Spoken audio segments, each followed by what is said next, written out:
é a ideia da BrainNet. É a BrainNet. Tá. Eles punham a tiarinha, os alunos chegavam na escola, Eu punham a tiarinha. sei quem fez isso. É. Lembra a ideia da BrainNet que eu discuti na primeira vez? A rede de sincronia de cérebros, que define um grupo social e define o nível de atenção de um grupo social. Então, você está dando uma aula para nós. Tem os alunos aqui. A pergunta é a seguinte, os alunos estão prestando atenção? Os alunos estão entendendo? Os alunos estão focados em ouvir o que você está falando? O que esse pessoal pegou a minha ideia, criou uma tiarinha de EEG e pôs nos alunos em uma sala de aula.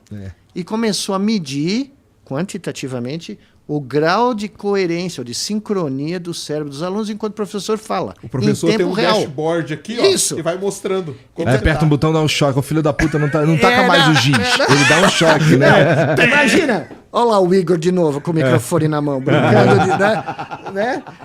E Dá um choque nesse filho da puta. Não, e ele sabe... Isso não tinha. O Pavlov não estava lá.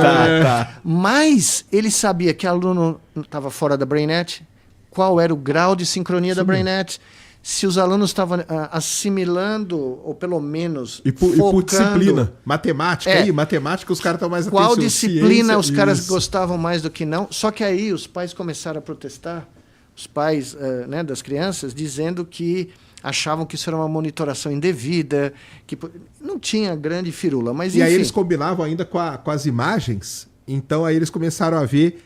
quando a pessoa está sem atenção, a feição dela... E o movimento dos olhos. E o movimento dos olhos, exatamente. Eles conseguiam ver se o olho estava focado no professor. Isso. Eles criaram uma métrica para ver se havia uma eficiência na transmissão de informação do professor para os alunos. Eu consigo ver vários problemas nisso daí, cara. Tem vários problemas. Vários.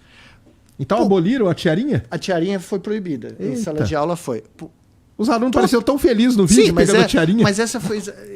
na época, eu nem soube. Eu vim saber anos depois da aplicação.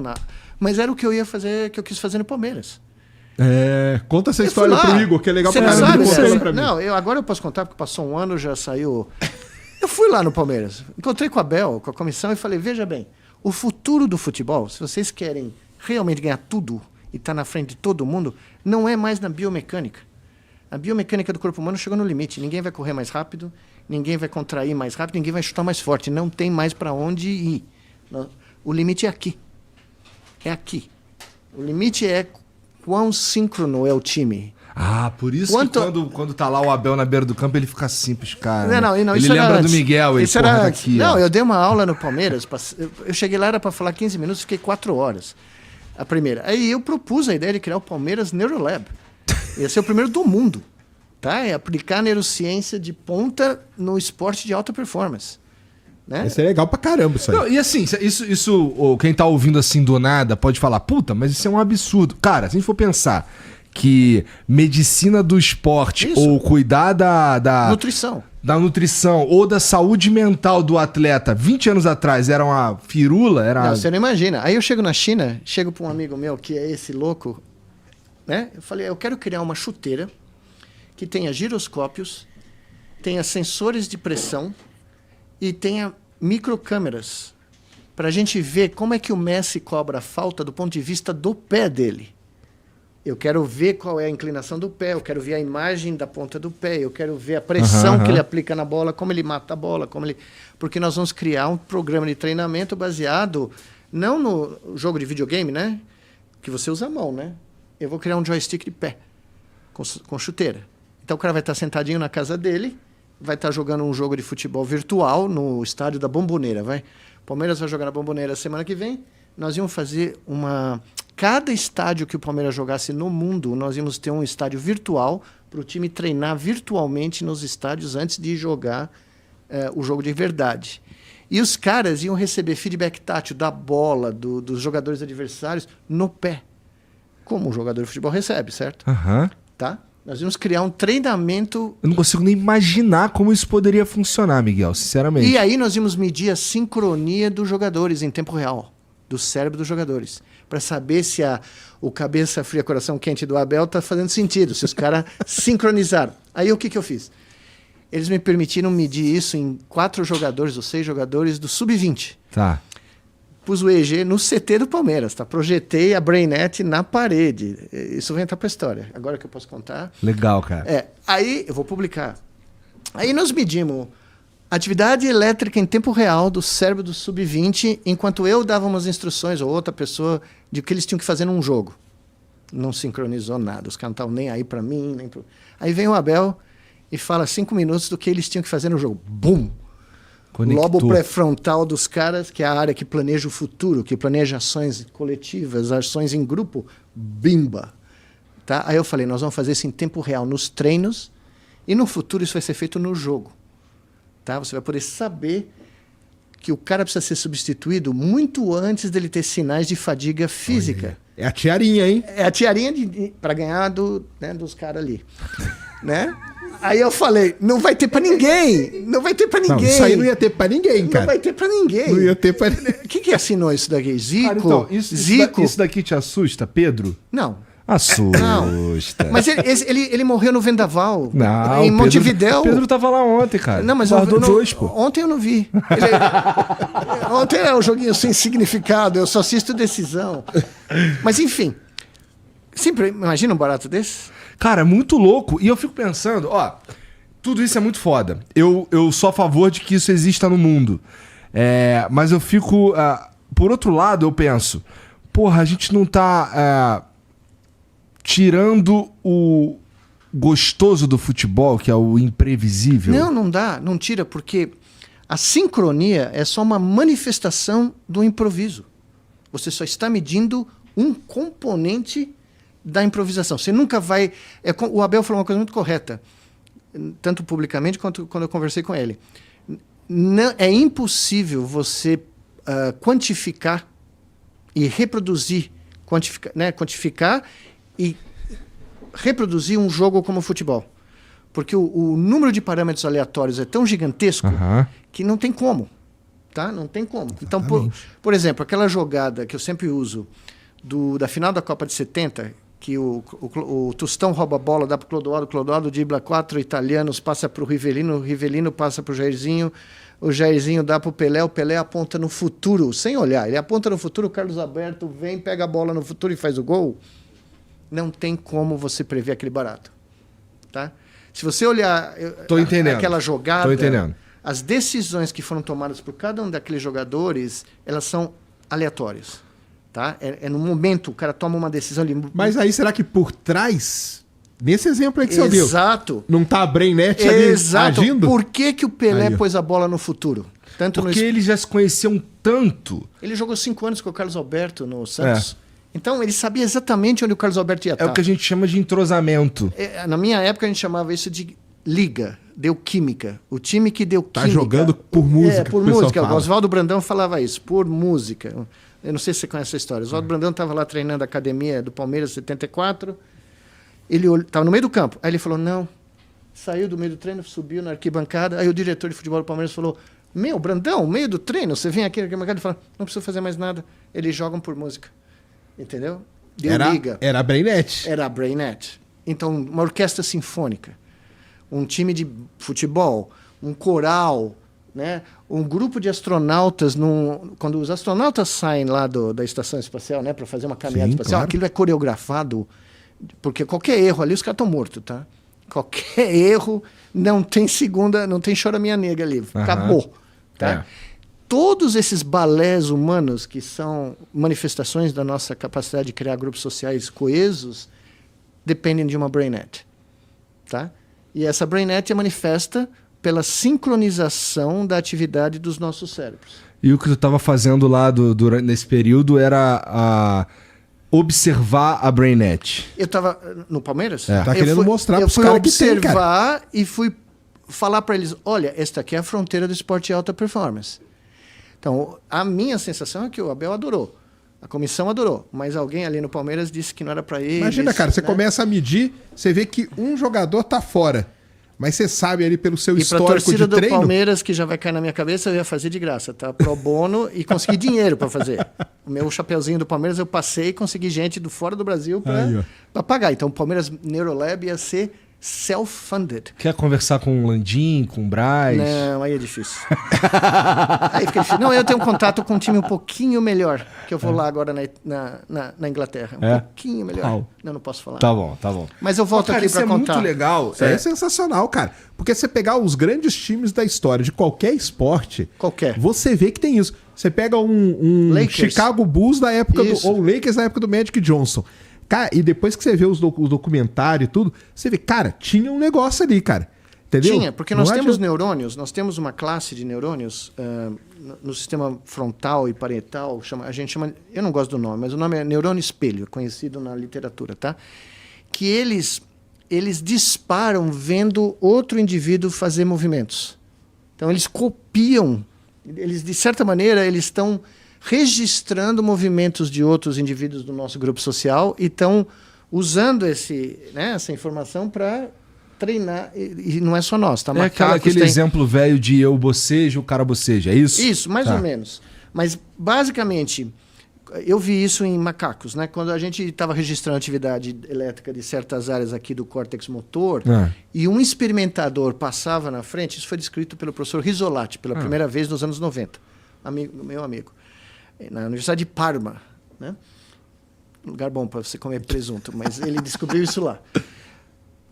Quando um de nós passava, ou quando um de nós estava comendo, ou quando um estava mexendo nos papéis, o neurônio disparava. Ele não disparava quando o macaco se mexia. Ele Olha disparava quando o macaco via alguém se mexer. Tá? E isso para esporte Cara, é o básico. tudo, cara. Tá? É tudo. É a primeira coisa da explosão, por exemplo. Do Isso, cara, se né? você ganha, porque eu acho que eu contei para você, uma das minhas palestras em Nova York, eu terminei essa palestra e vi um cara andando na minha direção, eu falei, pô, com esse cara? Não é possível. Era o Ron Dennis, que era o chefe da McLaren na época, né? E eu tinha visto esse cara todo domingo, quando o Ayrton Senna né? corria, eu via o cara. Ele falou, olha, é o seguinte, se você me der 100 milissegundos a mais, ou reduzir em 100 milissegundos ou 30 milissegundos o tempo de reação de um Eu sou piloto campeão. de Fórmula 1, é a diferença entre ganhar o título e ficar em quinto lugar ou sexto lugar. Tá? Porque eu mostrei algo nesse estilo, que os macacos começavam a se mexer mais rápido com o treinamento. Tá? O cara que era o diretor da Fórmula 1, de uma equipe de Fórmula 1 de ponta, virou para mim, biomecanicamente nos nossos simuladores não tem o que ganhar. Tá? O tempo de reação dos caras não melhora. Mas se você conseguir algo desse estilo, é uma fortuna o que vale isso daí. Né? Agora, no esporte coletivo é ainda mais fundamental. Porque você Tô entendendo. você tem 11 caras ali no campo. Sincronizar 11 mentes não é trivial. Sim, cara. Né? Não é por... E aí eu falei para o Abel, quantas vezes um cara treina pênalti? Quantos pênaltis você consegue fazer um cara treinar? Se eu me lembro direito, ele falou 10, no máximo, no final do treino. Eu falei, não, no nosso sistema de realidade virtual ele vai treinar 10 mil.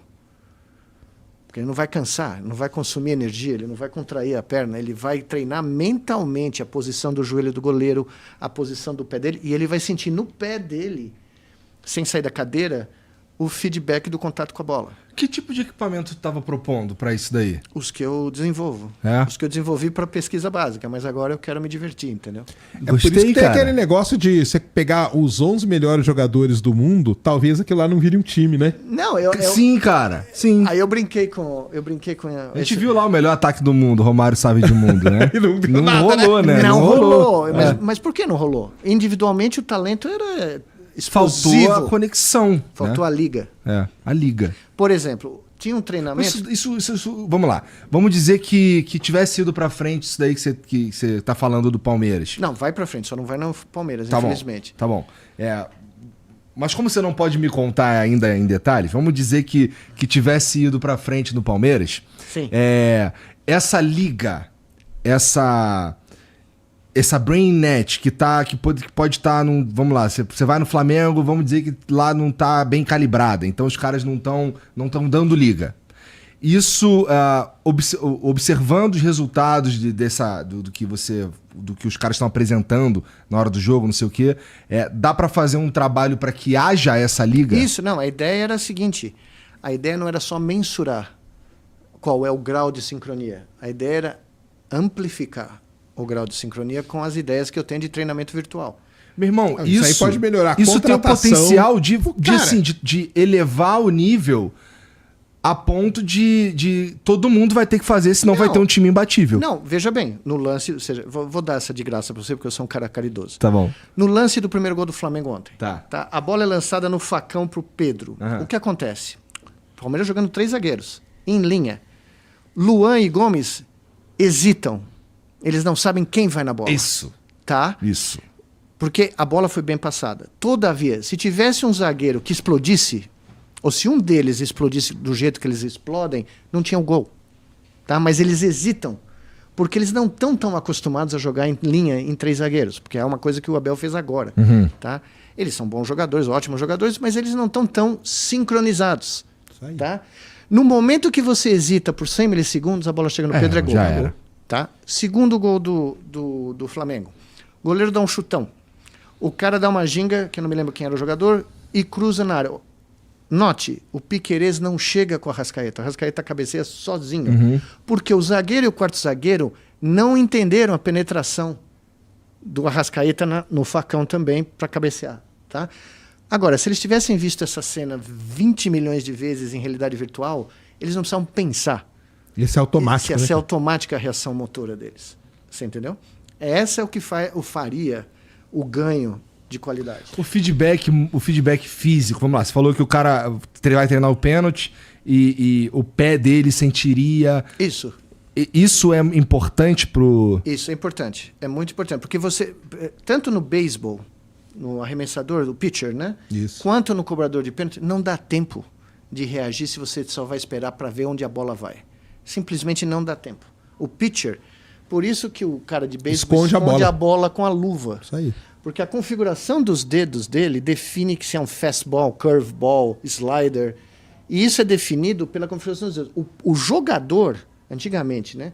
Ele esperava para ver a configuração dos dedos. Antes da bola sair da mão do cara, ele tinha que decidir para onde ele ia bater. Aham. E os maiores jogadores da história americana, teve um cara, Ted Williams, que bateu 40% numa temporada. Um cara. Isso aí, cara, é 40%. 40% foi o maior jogador. jogador de todos os tempos nos anos 40. Tá?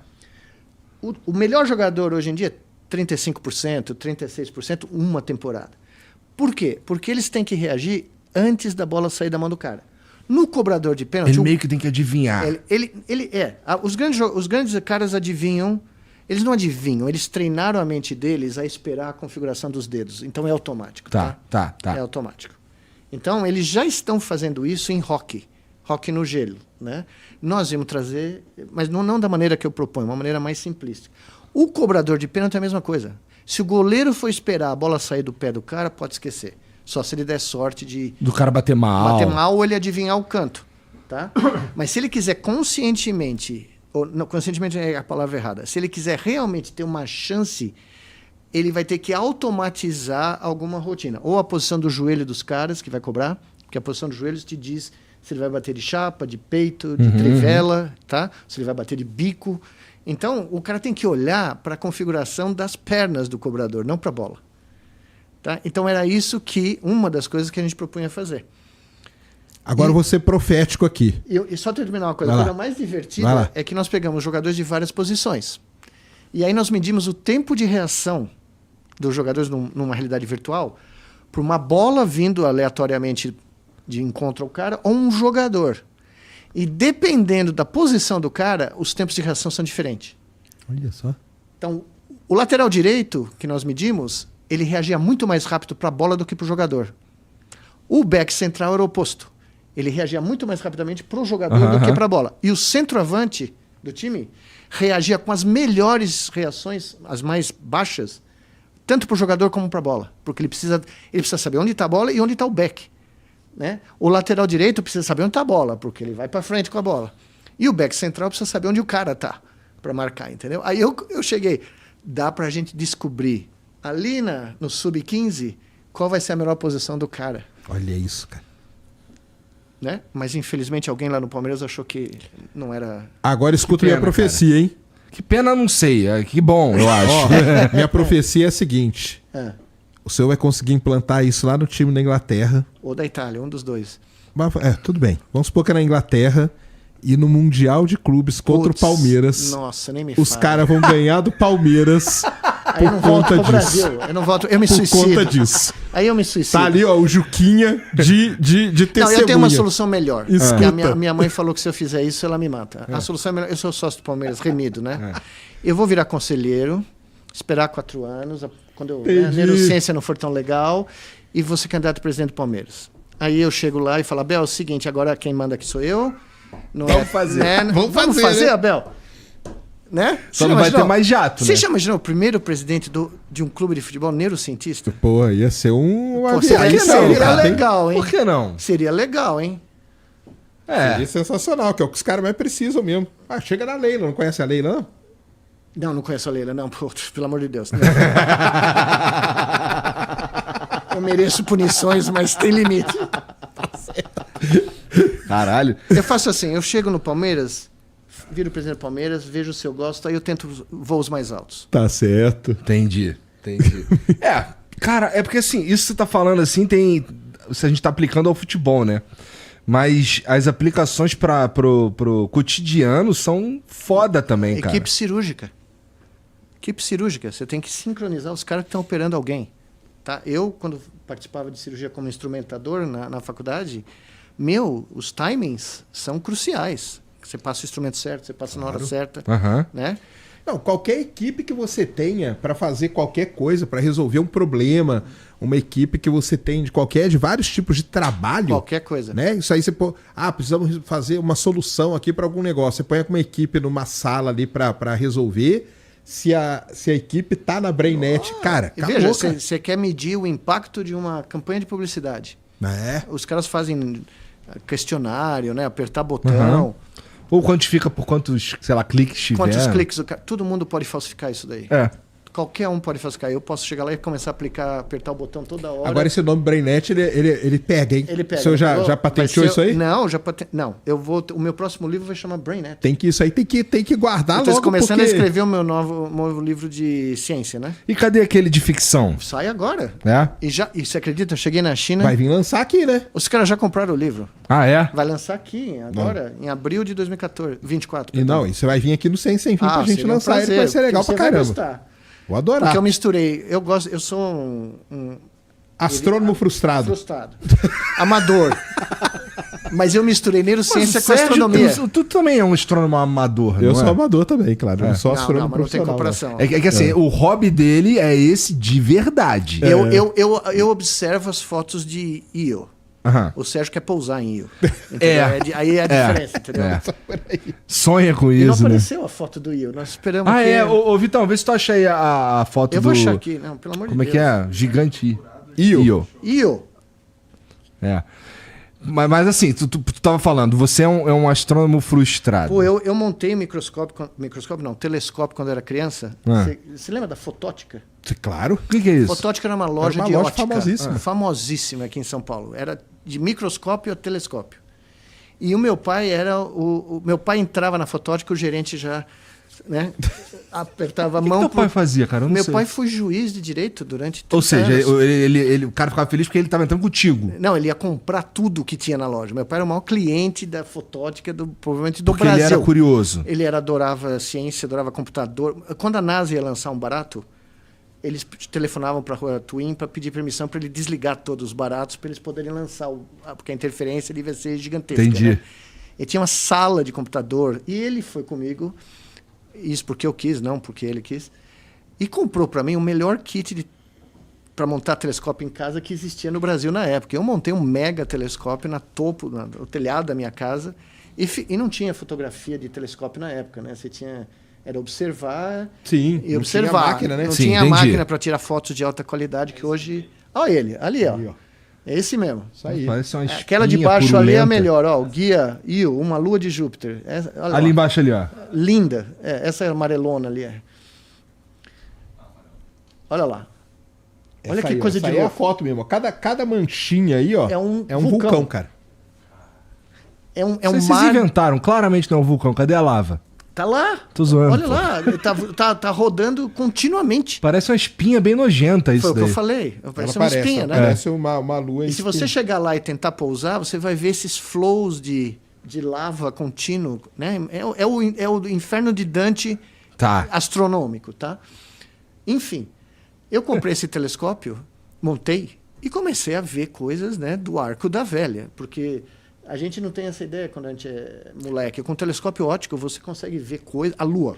As crateras da Lua. A Lua com um telescópio 50mm, cara, ela é outra coisa pra você. É impressionante o que você vê. Ô, Sérgio, porra, é possível tu trazer aí um dia pra gente ficar olhando de sacanagem o céu aqui?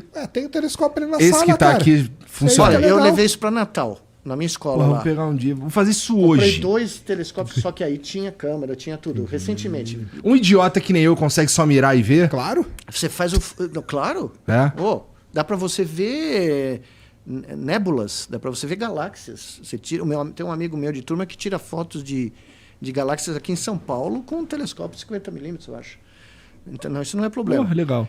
Mas o interessante é que o meu livro de ficção científica liga astronomia com neurociência. E a conexão não é tão absurda. Tá? A conexão não é tão louca como a gente possa imaginar. Por quê? Os fenômenos geofísicos da Terra influenciaram o tipo de cérebro que nós temos. Sim. O campo magnético da Terra está embutido aqui. Tá? As mesmas frequências de oscilação do campo magnético na atmosfera da Terra são as frequências do EEG humano. E tem neurocientistas que propõem que houve literalmente uma imposição dessas frequências pelo que acontecia cada vez que tinham descargas elétricas eletromagnéticas na atmosfera. Essas descargas influenciaram como a matéria orgânica se organizou, como ela se desenvolveu. Essa é a ideia do James Cameron no Avatar, cara. Tá. Quando o cara liga o cabelo dele no planeta. Só que lá. essa ideia foi proposta por um dos maiores neurocientistas comparativos. Eu conheci no final da vida dele, o Ted Bullock, né? E ninguém deu a menor bola. Todo mundo achou que o cara era maluco.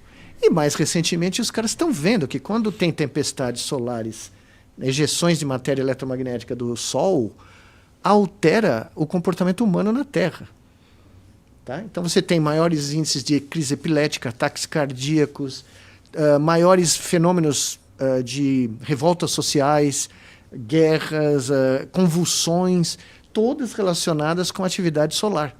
Tá? Então os caras começaram a achar essas correlações e ninguém consegue explicar direito o que está acontecendo. A gente é muito frágil, né, Nós cara? estamos ligados ao planeta. Essa que é a beleza da história. As nossas mentes e a nossa vida tem um cordão umbilical com o planeta. E é um cordão umbilical eletromagnético, tá? E aí eu usei esse barato no meu livro de ficção científica. Essa foi a premissa. Essa é uma das coisas que está lá. Interessante. Muito interessante. Ou seja, nós somos todos interconectados entre nós, do ponto de vista de grupos sociais. Né? Eu realmente não sabia que coisas, sei lá, uma explosão solar altera o comportamento humano. Tem uma literatura enorme disso. Agora, muito interessante. como isso acontece, as causas, existem correlações, tá? Uma coisa é correlação, outra coisa é causal. Tá. Né? Tem uma distinção. Só que o bojo de literatura que se acumulou é muito grande atualmente, tá? Essas questões de crise epilética, ataques cardíacos e outras coisas, é impressionante, tá? Depende do ciclo solar, tá? E você não aprende isso, né? É outra coisa que você não aprende em nenhum lugar, né? Em nenhum departamento de neurociência fala disso, tá? Será que levam a sério esse tipo de coisa? Porque não é meio que levar a sério a astrologia, um bagulho assim? Não é astrologia, é uma correlação estabelecida com o número de manchas solares. Cara, quando você tem o ciclo solar, ele dura 11 anos. Isso. Então, a cada 11 anos você tem um máximo solar. Nós estamos caminhando para o máximo agora. O que você chama de... Você tem que lembrar que eu sou burro. O que é um ciclo solar? O ciclo solar é o Sol... Uma estrela, cara, é um negócio muito complicado, muito mais complicado que um planeta. Então, ela tem ciclos de atividade. Então, no Sol, a cada 11 anos, começa a ter muita atividade, começa a aumentar o número de manchas, número de explosões e tudo mais. O que o pessoal fez foi o seguinte, eles acharam que é o que o professor está falando, é isso, uma correlação de quando você está no máximo de atividade, ou seja, quando o Sol está com muita mancha, com muita explosão e tal, aqui na Terra o pessoal fez estudos com grupos diferentes, tudo eu li já isso aí. Espalhados pelo mundo. Espalhado pelo mundo e viram que tem algumas características que elas são, vamos dizer assim, somatizadas, sei lá que nome que dá para isso, né? Junto com o ciclo. Quando o ciclo cai, essas atividades caem. Então, Quando você põe isso num gráfico, você tem uma correlação. A gente não sabe o que causa, mas a gente sabe que... Não é só isso. Tanto no pico máximo de manchas solares, como no vale, no mínimo, o número de as pandemias ocorrem nesses extremos. Tá? As pandemias da história da humanidade ocorrem nesses extremos. Porque existe uma batalha na atmosfera da Terra, existe uma batalha entre o vento solar e os raios intergalácticos que vêm do cosmos. Tá? Um compete com o outro. E o escudo eletromagnético da Terra nos protege de ambos. Tá? Todavia, quando você está no máximo da atividade solar, o vento solar ganha essa briga. E o vento solar induz mutações em bactérias e vírus. Só que quando está no mínimo, quem ganha essa batalha são os raios intergalácticos. Que também induzem. Então, vários grupos... Na verdade, você cria mutações nos vírus que acabam ficando... E teve vários grupos, inclusive eu encontrei um grupo de um brasileiro aqui da UFRJ que correlacionou a ocorrência das grandes pandemias da história nos últimos 1000 anos com os vales e os picos da atividade solar. E bate. Eu nunca tinha escutado isso antes. Não, isso é uma literatura super especificada. Super, né? E eu fui encontrando isso no meio da pandemia. Eu estava estudando um monte de coisa maluca. Não, então, na verdade, no meio da pandemia surgiu esse brasileiro aí, ele ficou meio famoso na época mesmo. Apareceu o estudo, só que ninguém deu muita bola, cara. Mas depois você vai ler e tal, eu fui procurar e tem isso mesmo. Mas é por conta disso, cara. Porque entra um pouco mais de radiação e aí... Você aumenta a taxa de mutação dos vírus que já estão na atmosfera. Tá? Então você tem um vírusinho lá que não faz mal para nós. Porque a carga genética dele não infecta a gente. Vem um aumento do raio solar, ou um aumento desses raios intergalácticos, ele induz uma mutação no RNA, no DNA do vírus. E essa mutação gera algo, uma proteína X, que permite que esse vírus seja mais infectante. Tá? Então, eu tenho no meu livro de ficção científica uma figura que mostra a peste bubônica, a influenza de 18, o Covid, a crise aviária de Hong Kong, todas elas estão ou no pico ou no vale. Tá? Então, na realidade... O Covid, só o pessoal saber, foi no vale. Foi no vale, que é surpreendente. Né? Porque agora que nós estamos indo para o máximo. Para 2020... Estava no vale. Estava no vale. Agora nós estamos para 2025, ou seja, que vai o máximo. Nós não só estamos conectados com o nosso querido planeta, que nós estamos destruindo a taxa bem razoável, mas nós estamos conectados, literalmente, a nossa vida depende da conexão que nós e os organismos ao nosso redor têm com o cosmos. Sim, cara. Nossa, isso é tão grandioso que transforma nossos probleminhas aqui que a gente triviais. Tem ridículos, triviais, cara. E quando você começa a estudar isso, você começa a pensar qual foi o grande acidente que permitiu que nós estivéssemos aqui falando do jeito que nós estamos falando, né? A sequência de acidentes, Não, porque a chance da gente desaparecer é gigantesca. Quando aconteceu a tempestade solar, eu ia te contar isso que eu esqueci. O Charles Darwin, quando ele publica A Origem das Espécies no começo de novembro de 1859, ocorreu a maior tempestade solar da história, o Carrington Event, que fritou todos os telégrafos que existiam, que não eram tantos, mas queimou todo mundo. E quem morava em latitudes mais baixas teve uma aurora boreal durante semanas. Então os caras acordavam às 2 da manhã achando que era dia. Teve a aurora boreal no México, cara. Olha que doideira. No Equador, você acordava de madrugada como se fosse na Finlândia, porque estava o céu todo verde e vermelho. A gente consegue prever esses eventos hoje? Não. Mas a chance deles ocorrerem... hoje a gente já está conseguindo, sabia? Eu estou seguindo todos os sites que fazem a monitoração do Sol, né? Da atividade solar. Mas a última informação que eu li num paper é que nos próximos 10 anos existe 20% de chance de ter um Carrington Event. Tá? A Índia lançou uma sonda para estudar o Sol, que é a primeira vez que vai ter um sistema de inteligência artificial, que ela vai medir, igual o fundo do olho, o Sol ele pode dar alguns sinais de que vai ter uma grande explosão. Hoje, com o histórico que a gente já tem, é os 40 milhões lá dos chinesinhos. A gente já tem isso. Então, os indianos, eles têm lá o código deles e tudo, que acha que eles vão conseguir prever as grandes explosões. Porque hoje, qual que é o problema do evento de Carrington acontecer hoje? Cara? Ele pode fritar os satélites. A gente não tá GPS. preparado pra isso. Não. Fritou o GPS, fudeu, inclusive, Fudeu. né? Não é Fudeu. só o GPS que frita tudo. É. Não, mas que se fritar o GPS, GPS nós fodeu. estamos A ferrados. a era digital termina. É. Se tiver um Carrington Event Plus. Tá? Então, por isso que eu digo, quem quiser ler... O pessoal que chama, sabe o que é isso aqui? Só pra completar? A sexta extinção em massa. Falam que vai ser digital. É o fim da era digital. Ah, loucura. Quais seriam as consequências? Tá no meu livro. Ah, o livro é isso? Pô, O então livro, vai ser legal, entre vai ser outras legal pra coisas, é como o cérebro humano lida com um barato desse. Então, Caralho, gostei. Não, e até vou até falar pra vocês aqui. Há um mês atrás, mais ou menos, logo depois que eu voltei lá do eclipse, teve uma grande explosão solar. teve uma CMM. Teve uma CME que a gente chama, que é ejeção de massa coronal. Coronal Mass Ejection. Ela deu um glitchzinho no satélite GPS por uns 20 minutos, meia hora. Os aviões da Azul não decolaram. 30 aviões da Azul ficaram. O cara da Azul me ligou. Então, se vocês querem descobrir... Que foda. Ó, Aí eu falei pra ele, aí o cara falou assim pra gente, até pegando esse gancho que você falou. A gente monitora aqui, cara, o NOAA, né? Que é o que dá Isso, os o NOAA, dashboards e tal. Eu sigo o NOAA. Aí eu falei, legal, porque ele tem tudo. Tem?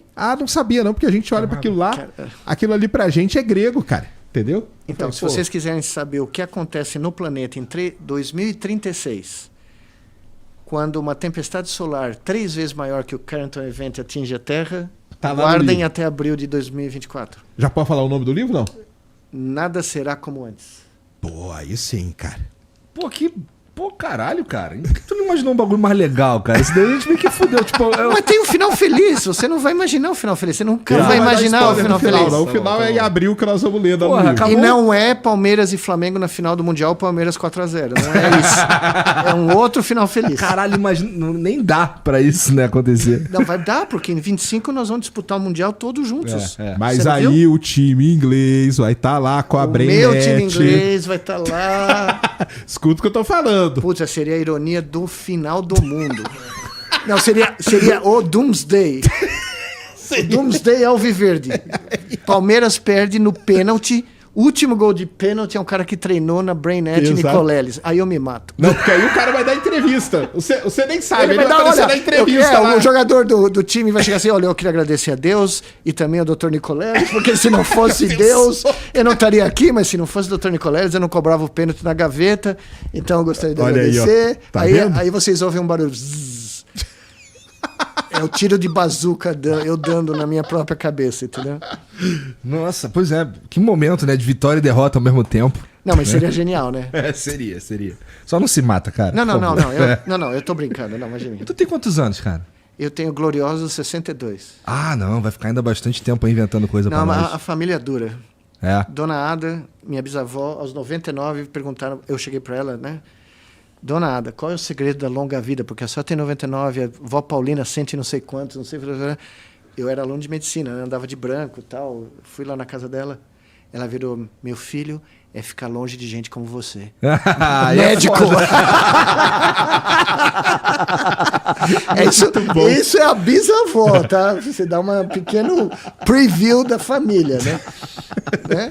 Gostei. Dona Ada, olha, cruzou 100 totalmente lúcida. É mesmo? E ela, assim, era a época que estava começando esse negócio de nutrição, sabe? Dos anos 90, começando, né?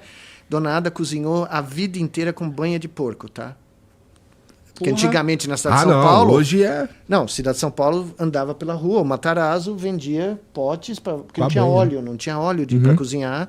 Você usava banha de porco como cozinha. Era a comida mais deliciosa que eu comi na minha vida.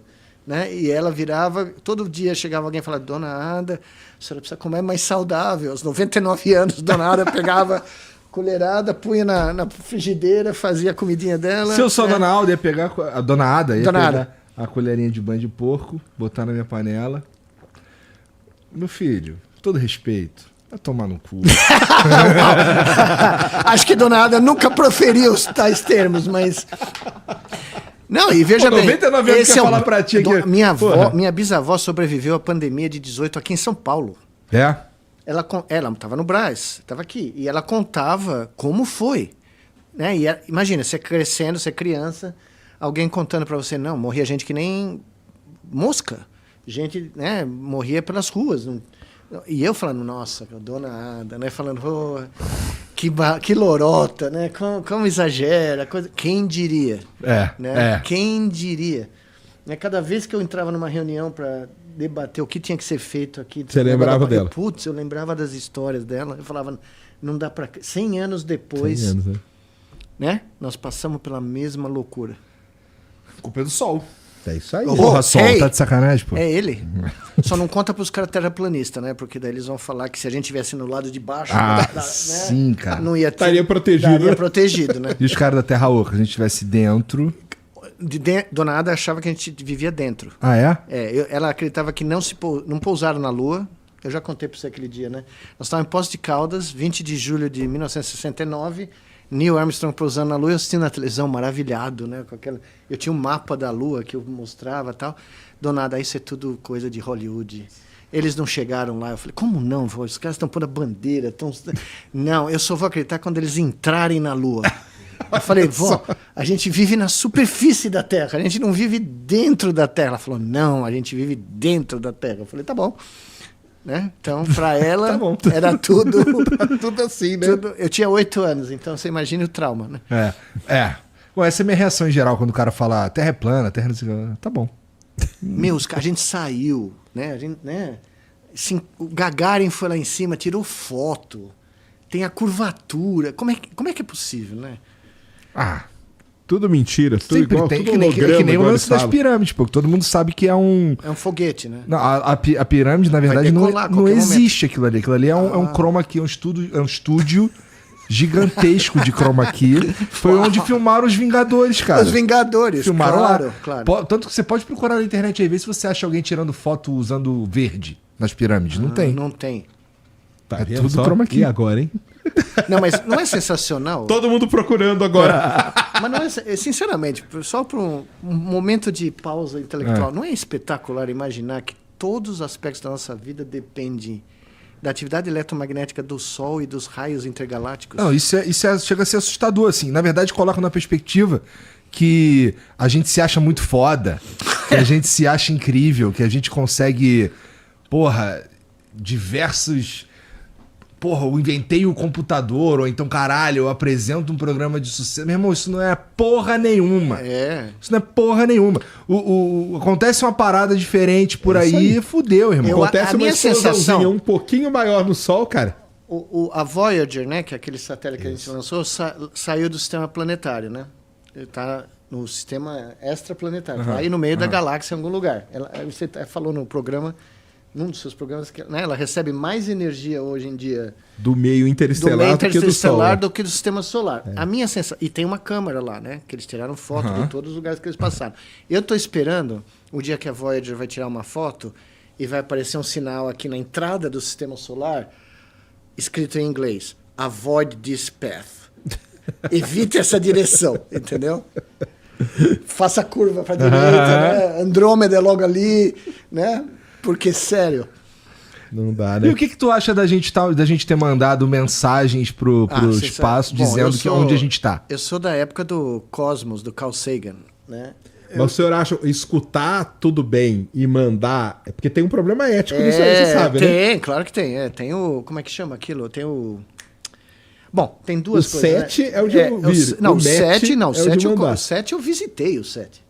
Eu fui a Porto Rico e... Foi lá no Arecibo? Porra, senhor. Você imagina. Cara. Me convidam para dar uma palestra na universidade. Essa é a vantagem de ser cientista, tá? Os caras te pagam e te levam para Porto Rico, San Juan, para dar uma palestra na sexta-feira. Eu dei a palestra em San Juan, né? Tomei minha querida Marguerita, sensacional. Aí os caras falaram, olha, não tem voo até segunda-feira. O que você quer fazer? Eu falei, Porto Rico, fim de semana, eu quero conhecer Arecibo. Os caras me levaram para conhecer o radiotelescópio. Que demais. Meu Deus, o que eu aprontei naquele lugar. Eu sentei na sala de comando. Você dá o plantão. Sala de controle. Sala de controle, perdão, e eu reproduzi no meu livro. Não é Arecibo, mas eu reproduzi no meu livro o que eu passei ali. Então, você tem plantão. Então, tem o chefe do plantão, é um pesquisador, é um astrônomo que está lá pagando para usar o tempo do telescópio. Então, ele não tem tempo para morota, porque custa uma fortuna e ele está lá movendo o telescópio, né? E eu sentei do lado de um cara que acho que estava no final da carreira, e queria bater papo, porque ele ficar sozinho lá de noite e ninguém fala com o cara. O cara me contou tudo, como funciona, como ele tirava as fotos. E eu guardei isso durante 20 anos e agora eu contei no meu livro, maneiro. num personagem. Que e eu dei o demais, nome do cara. meu colega de Porto Rico, que me convidou para palestra. Olha Tá? só. Porque eu não lembrava o nome do astrônomo. Então, quando o Carlos leu o livro, quando saiu o livro lá nos Estados Unidos, o cara que é neurocientista vai pegar e falar, putz, o cara me pôs como astrônomo, né, de Arecibo. Não é Arecibo, né? É aqui no Chile. Maneiro. Então, mas o cara me contou, não o que a gente ouve na televisão, o que você vê no livro, ele me contou o background, de como funciona de verdade o barato, entendeu? Como era a vida dele lá, que eu passei uma noite com o cara lá, né, vendo as coisas, né? E agora Arecibo está saindo de... Eles vão tirar do ar, não conseguem pagar. Não, Arecibo teve aquele problema lá do furacão. Quando Isso, passou, destruiu, arrebentou um e monte de agora coisa eles lá. tiraram. Esse é aquele que fica enfiado, Na incrustado montanha. na montanha? Isso, Tá. isso. Agora na China você não chegou a visitar o Fest, não, né? eu não visitei, mas eu testemunhei uma coisa absolutamente inesquecível. Eu estava no hospital dando uma palestra, estava almoçando na cantina do hospital depois da minha palestra. E lembra quando a China lançou o satélite quântico? Sim, E eles fizeram a transmissão sim. e eles demonstraram O emaranhamento, né? o entanglement, Isso. né? Imagina, nós estamos falando aqui no fenômeno de física, que, né, eles mandaram partículas que tinham sido entangled, mandaram para a atmosfera, deixaram um pedaço aqui, mudaram o spin dessas partículas, as partículas Mudaram lá em cima. ao mesmo tempo, tá? Uhum. Eles passaram isso na televisão, o pessoal celebrou. Médico, não era físico, não. Os caras Que levantaram e demais, aplaudiram, passando na televisão. É porque eles sabem o que isso aí pode gerar no O futuro, que isso né? significa, né? O impacto desse barato, né? Então, o que eu fiz no meu livro de ficção científica, que é ficção científica, óbvio, mas eu misturei experiências que eu adquiri... Tô achando que é meio biográfico esse livro Não, aí, não né? é, não, eu não estou no livro, mas... Não, mas as das experiências de Não, vida. exato, das experiências, tá. porque eu encontrei uns caras malucos na minha vida. Que maneiro. Né, que não eram neurocientistas, eram cientistas outros, né? E esse cara de Porto Rico, eu traduzi Como um amigo seu como neurocientista. amigo. Eu dei o nome do meu amigo, Carlos Henriques Rivera, né? Ele vai ficar maluco quando ele descobrir esse barato, né? Mas é essas aventuras que são pouco contadas. A gente não tem esses relatos de bastidor, né? É muito raro, porque cientista não... Cara, eu quero muito ler esse livro, porque é um Esse livro livro de é ficção sensacional. científica escrito por um neurocientista com uma carreira foda, que gosta de astronomia também. Cara, parece ser bem interessante. Vai ser Então, legal é demais. 2036. 13 anos no futuro. É um futuro muito próximo. É. Mas eu vou mostrar o que... E não tem nada ali que não é crível. Factível. Factível, exatamente. Tem skate voador? Não. Mas tem o jogo do Palmeiras e Corinthians em 2036. E aí? Meu! Vamos esperar. Vamos Não, esperar o livro. não, é Até lá, sensacional. já terminou? Já fechou? Já tá falta em processo de Bom, produção. não sei é? se eu sei quem escreveu, eu sei quem ganhou, né? Dependendo do que acontecer, você perguntar se dá pra mudar o placar, ué. Mas o título eu acho que bate, porque até o editor americano gostou. mesmo? Nada Legal. será como antes. É. Porque a gente acha que a gente está em steady state, Não, né? esse título aí é sensacional. Concorda? O título é sensacional. A gente está aqui na superfície, Donada me perdoe, na superfície do planeta Terra, e a gente acha que vai ser assim para sempre. A sensação é essa mesmo. Não é? É um steady state. Né? Mas não é. Tá Não é. tudo dinâmico. É tudo em E fluxo. nada Só dá será uma como merdinha antes. que fudeu. É Isso todo muito em sinistro. fluxo. O Sol. E isso não é algo que a gente descobriu no mundo ocidental moderno, tá? Os egípcios já sabiam que se o Sol desse uma cuspida, nós estamos fritos, tá? E é louco, porque assim, o sol não tá nem aí pra gente. Não, pô. É o que eu falo. É o que, universo... é o que o Sol, uma mancha solar vira para outra e fala: quem a Terra pensa que é na fila do pão? O universo... Pior, quem é esses caras que estão ali em cima do planeta Terra? Quem é esses caras? Tá de sacanagem, pô. Não, e outra Explode coisa, aí, vai. sabe qual é o meu problema, pegou. o meu problema com Marte? Esse negócio de ir para Marte? Eu adoro esse barato, certo? Eu sou geração Perdidos no Espaço e não Guerra nas Estrelas, mas Jornada nas Estrelas. Tá. Quando, eu não sei se você sabe dessa história, quando o diretor da Jornada nas Estrelas, o Roddenberry, né? Roddenberry, que criou o conceito, Mr. Spock, Capitão Kirk, na televisão brasileira, começava, em português, evidente, né? Indo em lugares onde ninguém jamais foi. Ninguém, no português, um ser humano, tá? E em inglês, quando eu cheguei lá e fui ver pela primeira vez um episódio de Jornada das Estrelas, ele não fala ninguém, nobody, no one. No one. Não precisa ser humano, entendeu?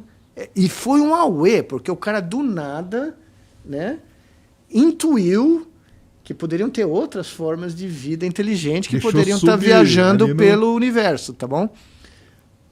Não é pouca brincadeira, né? Deixou subentendido ali, ó. Mas a nuance, quando foi traduzido para o português, os shows na televisão, essa nuance se perdeu, porque provavelmente o tradutor não entendeu. E isso também se perdeu um pouco quando vem o 2001 Odisseia no Espaço, que para mim é um dos maiores filmes de todos os tempos, quando o Kubrick coloca só seres humanos ali, né? Indo em lugares, Sim. né? Fora do contexto aqui do Sistema Solar, né? Apesar que era para Júpiter, né? No começo. Mas, enfim, essa história do universo sempre foi lidada pelos físicos. Né? Descrever o universo, estudar o universo. E nós aqui do outro lado da biologia sempre ficamos com a sensação que a vida é tão complicada por si só que nós não precisamos ficar prestando atenção nesses detalhes que os físicos ficam estudando. Deixa certo? eu focar nisso aqui. Deixa eu focar no caso que interessa e deixa eles lá bater cabeça com as fórmulas dele. E na realidade está tudo conectado. E essa ciência não existe do ponto de vista real. Não tem um departamento que estuda multidisciplinar. isso. Entendi. E é isso que o meu instituto quer fazer, o meu novo instituto. Quando eu criei esse nome, Nicolelis Institute of Advanced Brain Studies, não é para estudar neurônio. É para estudar todas as perguntas relacionadas à mente humana que ninguém estuda. Porque não tem lugar nenhum para fazer isso. Se eu chegar para os caras da Harvard, olha, eu quero estudar isso, os caras, não dá. Tem o departamento de neurociência e o departamento de astrofísica. Pô, mas tu vai precisar de um chapéu, passar esse chapéuzinho aí por um monte de lugar, cara. Mas agora que a gente ganhou tudo, o chapéu aumentou. Entendi. Ficou mais fácil. Tá, que bom. Tem pergunta pra nós aí, Vitão? Bom, antes das perguntas, cara, primeiro deixa eu dar um presente pra vocês aqui que é o CESP mandou. Opa. Aqui. Muito obrigado. Aí, Sérgio, esse aqui é teu. Boa. E só pra lembrar aí quem não tava aqui no começo do episódio, pra dar uma olhada aí no somos.coop.br, que tá aqui na descrição e passou o link aqui também o tempo inteiro durante a live pra você entender melhor sobre como funcionam as cooperativas. E tem também, cara, a Insider, que é quem faz essa camisa aqui que eu tô usando. É um pouco diferente da que vocês estão acostumados a ver, porque geralmente eu tô de tech t-shirt. Hoje eu tô com uma oversized, que geral falou que é maneira. Maneira essa camisa aqui, né, Vitão? Aí. Daqui pra cima eu tô bem vestido. E, William Bonner.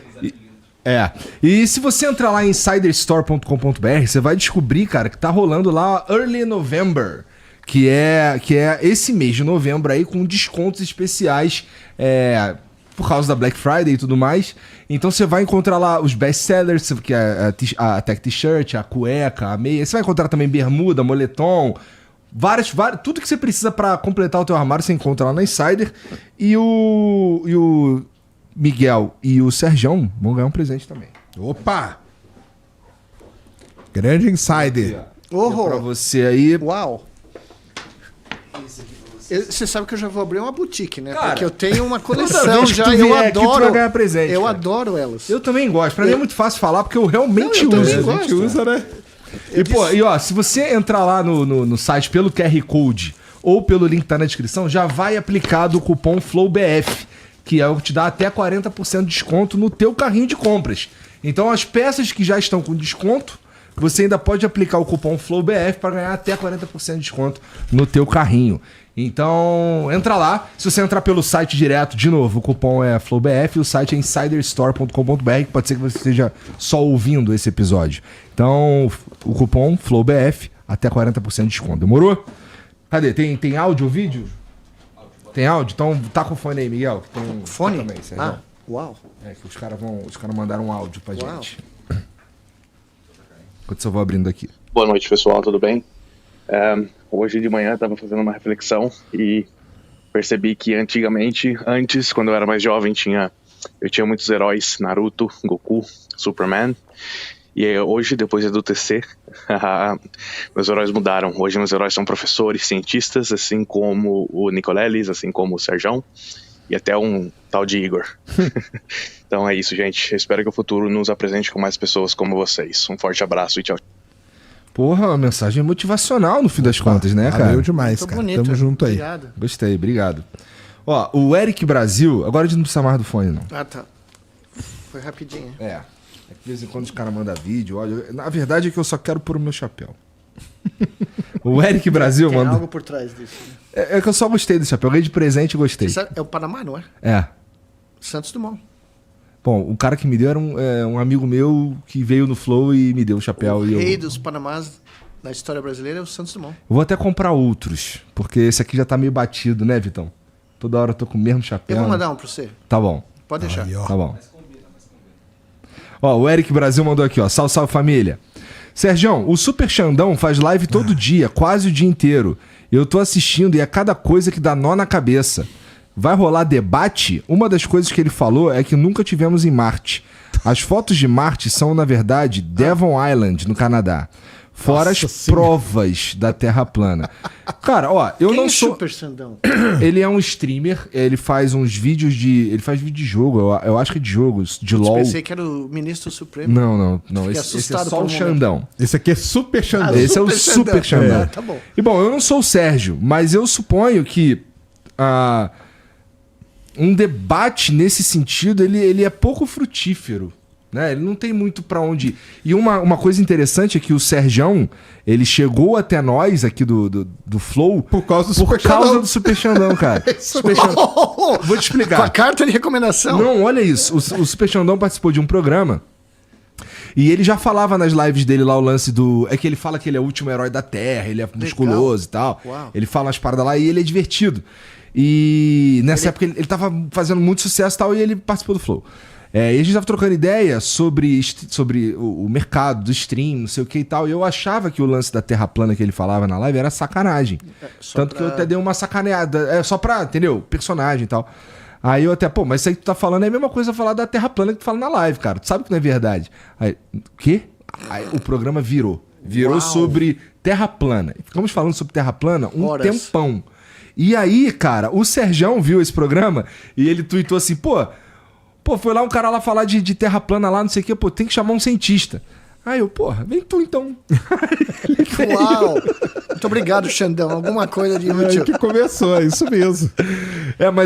Mas aí, Sergião, sei lá, se você quiser falar sobre isso. Não, cara, tá rolando esse negócio. Eu já falei aí, o Xandão tá ligado, não tem nada contra ele não, entendeu? Eu sei que o personagem que ele faz é aquilo lá, de ficar e grita e xinga e tal. Ele sabe que eu tô chateado com ele, porque um dia aí ele me xingou pra caramba numa live dessa aí, entendeu? Ixi. E tal, mas tudo bem, cara, é personagem, não sei o que e tal. Quanto à foto de Marte ser Devil Island, não é, cara, entendeu? É porque a gente não tem só foto, né? A gente tem dados, espectros e várias outras coisas que não são. Ele já foi pro Devil Island? Não acho sei, que não.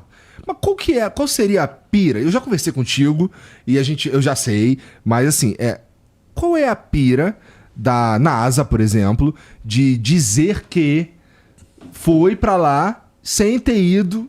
Qual que é o efeito que isso produz e precisa de todo o mundo? Não, ele é divertido, né? Inclusive governos conflitantes e tal. Precisam. Esses caras concordam que meio que a gente foi pra Marte e pra Lua e tudo mais. Por que nesse ponto eles decidiriam mentir pra todo mundo? Não faz sentido, no fim das contas. A primeira coisa, no caso deles, cara, isso eu falo várias vezes, é que muitos acham que a NASA tem muita grana. Então eles falam, a NASA tem grana, tal e tal. Quando a NASA briga por grana o tempo inteiro, né? E a NASA, Nossa, cara, nossa, ela tá tem sendo muito pouca destruída. Não, Muito pouca desde grana. que eu cheguei nos Estados Unidos, eu dei uma palestra na NASA, lá em Maryland, no Goddard Center. Ah, no Goddard? Tá? Legal. E eu vi Lá onde trabalha do William. Exatamente. Legal. E eu vi o James, o James Webb, Webb. sendo feito. Eles me levaram para visitar de fora, porque você não podia entrar na sala super limpa, né? E eu vi de fora os caras construindo o barato, né? Que é uma coisa de louco. Você vê o barato, não em órbita, mas aqui, antes de ser lançado, né? Qual o tamanho do James Webb? Olha, puta meu, é um... Aquele escudo dele tem o tamanho de uma quadra de tênis. É, Pra você ter uma ele é ideia. um prédio. Tá bom. E o mais ou menos um espelhão dele prédio. tem 6,5 metros de altura. A sensação que eu tive era de um prédio desses prédios pequenininhos, É isso 4 mesmo. andares, É 3 isso aí. andares. Se você pegar da base até o topo, lá dá um prédio. Mas eles estavam com as coisas abertas, porque eles estavam fazendo aquele revestimento de ouro, né? Aquela folha de ouro que Sim. tem. Meu, era uma coisa. Só o ouro que estava lá na sala valia uma fortuna, né? Mas ali do lado tem as fotos dos caras posando na lua. Né? E eu dei uma palestra para um bando de cara da NASA, né? E foi a coisa mais sensacional, né? Uma das coisas mais espetaculares que eu fiz, porque os caras ficaram... Eles não pensam no cérebro, né? Não é uma troço trivial. Não é isso que. Não é um Não é troço pra aí que trivial. eles estão olhando, né? Então, mas é o que eu ia falar um momento que eu me esqueci. O negócio de ir para Marte. Eu adoraria, né? A gente pousar em Marte, como eu adoro o espaço, acho as coisas... Todavia... Sair da querida Mãe Terra e do escudo eletromagnético protetor da Terra é fria. É uma fria gigantesca, porque a quantidade de radiação que esses cristãos vão receber quando saírem daqui e ficarem lá, quanto tempo? 1 ano? Vai ser mais ou menos uns 10 meses Uns viajando, 10 né? meses para chegar, e se tiver um belo estilingue para voltar, um pouco menos, tá? Aí você vê os filmes de Marte, Aí. né? Não tem Chico Hambúrguer. Não tem Palestra Itália, não tem Bátio di Latte, não tem... é um lugar gelado, né? Um lugar que não dá para sair na rua, não tem balada, não tem nada. Não parece tá? divertido. Não né? parece legal. Aí ontem saiu umas fotos, você deve ter visto, de Vênus, né? Eles tiraram umas fotos agora detalhadas de Vênus, né? Que foi outro alvo Aham. original, né? Os soviéticos mandaram lá, Sim. os americanos mandaram a Viking lá. Eu aprendi isso aí que você tá falando aí, que Vênus era a queridinha dos caras, na aula que o Sérgio deu no teatro. Então, cara. mas Vênus era a queridinha dos programas espaciais dos anos 70. Carl Sagan, O tese Carl de doutorado Sagan, dele pô. era vida nas nuvens de Vênus. Exatamente. Agora você olha para Vênus, você não dura 10 milissegundos na superfície de Vênus. É quente, né?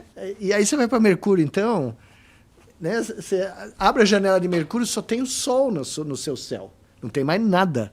Não dá para ver mais nada. Então, tá ótimo aqui.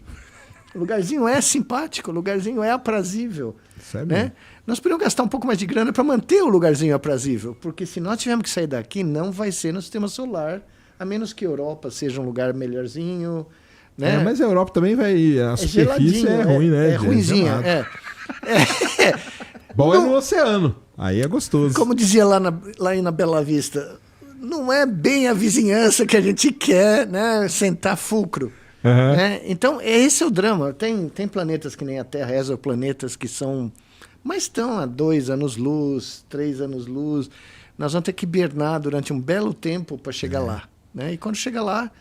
Né? Então, existe um certo... Eu sou parte disso, porque eu sempre admirei o espaço. É um negócio espetacular. Você imaginar que nós construímos tudo isso daqui que nós construímos nos últimos 300 mil anos numa pedra perdida no meio de lugar nenhum.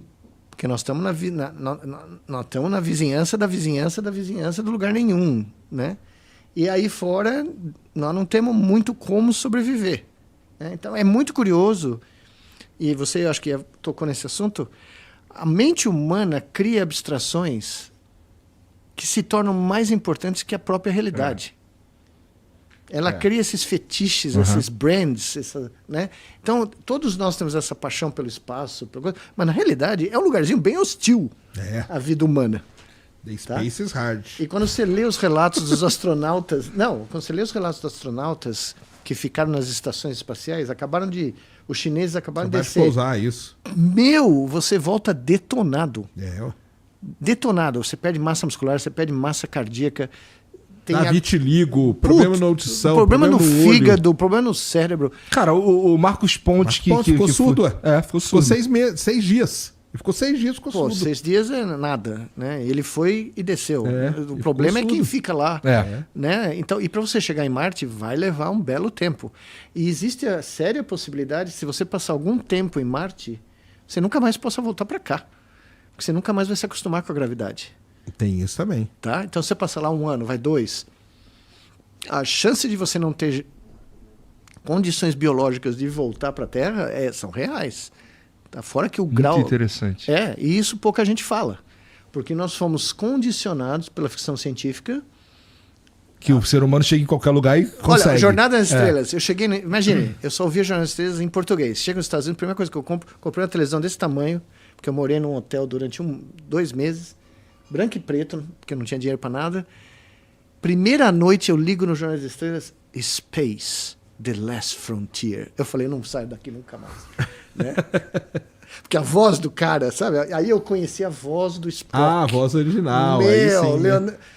Meu, foi assim, E o meu vizinho, porque a Universidade da Pensilvânia tem um hotel para quem chega do exterior, antes de você achar sua casa, você viver lá temporariamente, tá? O meu vizinho era da Síria. Em 89, o cara do meu lado, imagine, aí eu tava ouvindo o Jornal das Estrelas e o banheiro era coletivo, era um banheiro tipo vestiário de futebol, no quarto não tinha banheiro, era um quarto modesto e você tinha, né? Aí eu levanto para ir tomar banho, desliguei, quando eu vejo o cara, ele tava assistindo a mesma coisa, então era eu e o cara da Síria assistindo, né? Jornada das Estrelas em inglês. Jornada nas Estrelas original. em inglês, né? Para ouvir aprender inglês, porque a minha tática de aprender inglês coloquial foi ouvir televisão. Toda noite eu assistia televisão que nem um louco, narração de jogo de beisebol, filme, né? Para pegar o ouvido de como os caras falam de verdade, né? Interessante. E o cara da Síria... E, aliás, nós dois fomos os únicos caras... Porque vira e mexe tinha alarme de incêndio falso no prédio. Era um daqueles prédios, né? E ninguém mais dava prestar atenção. Na primeira noite que eu estava lá, uma das primeiras noites que eu estava lá, no meio do inverno, deu alarme. Eu despenquei do 15º andar. E quando eu chego lá, só tinha eu e o Sírio. Os dois de pijama na rua, porque ninguém mais dava a menor bola, e era um alarme falso. Caramba. Então, Os caras estavam acostumados os caras já. acostumaram que isso não prestava atenção, né? Até o dia que pegar fogo mesmo, aí fudeu. Né? O dia que pegar fogo, acabou. Aí né? É. Mas, Xandão, pousou em Marte, sim, cara. Os roverzinhos estão lá, estão Putz, trabalhando. mandando foto. Mandam foto, mandam medidas e tudo. E não tem porquê, cara. A NASA mentir, porque ela briga por dinheiro. Entendeu? Se for o caso, a gente pode mandar ele pra lá. Ué. Então, o sonho da NASA, na verdade, é encontrar algo assim. Não seria a prova definitiva? Eu sou a sim. favor. Pegar Pegar uma nave, encher de uns caras assim e mandar pra lá. Eles Não vão precisa falar nem, que acho que nem estão precisa ir tão longe, não. A gente manda aquele lance de turista mesmo, que o cara turista dá aquela não vai flutuadinha. valer, Não vale? Não vale, pra eles não vale, porque eles falam que ali a janela é holográfica. Caralho, aí fudeu. Eles projetam na Pra janela. tudo, Podia pra tudo fazer, tem um mas negócio, tem uma né? solução. Podia chegar lá em cima, abrir o deck e soltar os caras. Meu. Mas tem que ser sem capacete. Porque se é Não, capacete... não tem aquele troço que tinha uma série que passou na Netflix, se eu não me engano, que o Punição, no futuro, os caras viviam nos asteroides, lembra disso?